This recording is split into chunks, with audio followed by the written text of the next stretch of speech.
The atmosphere, the mood, the look was immediate before I started writing it.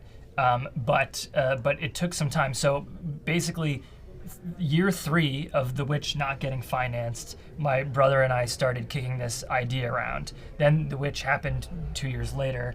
And then when I was developing some larger studio movies and that seemed like they weren't going to get greenlit, I was like, Max, let's work on this Lighthouse thing. So I think it was 7 or 8 years before it all came together. I mean, anyone can watch The Witch and kind of realize that the production design is kind of pretty next level on Robert's movies. I was kind of expecting it. But I mean, the first time you see the set of this, I think the people I always forget what the name of the town is called. Where was she doing? Yarmouth, Cape Forshue. In Cape Forshue, like the people who lived there afterwards were kind of doing a campaign to keep the lighthouse there because it looked so beautiful and it looked like it really belonged there. And they're like, it's made out of wood, like it's impossible. But I mean, you could take one, no one would know that that was a set. And I think that it does have a pretty profound effect on you when you're kind of other than the camera, there was absolutely no trace of and a porta potty.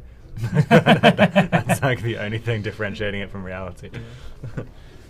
For me, I read the script. The language was beautiful. I liked the events. The sense of place was very specific. It just was a proposal for an incredible adventure. And then the relationship between the 2 men in it has lots of.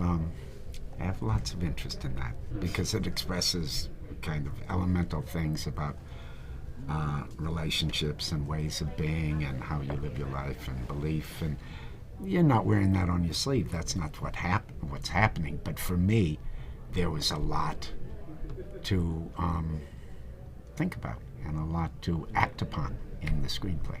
It's always a little worrying when the first maybe few weeks of we started off with some really, really kind of high velocity stuff, but then I did find a lot of my days were just pushing a wheelbarrow around. and I remember before I saw the movie, I was like, so there's going to be a good 30 minutes of wheelbarrow pushing. But it's kind of interesting. But there was, I don't know, there are a couple of moments I remember when we're shoveling the coal in. I mean, sometimes that stuff can just feel like you're really doing filler, but for some reason on this, I guess because it seemed so particular in the script and you could really see there was a kind of a rhythm to it. And it was, it was a very clear point why he was doing this kind of the menial work and the kind of repetition of it. You could kind of see the point. It wasn't just to kind of create mood. So it really, all those little moments felt like scenes in themselves. So, yeah. And it was like, real awful coal. Like everyone's wearing masks and the coal dust is, and Rob's just in it. I did a lot of, I've spent a lot of time with shit on my face in this. It's pretty astonishing.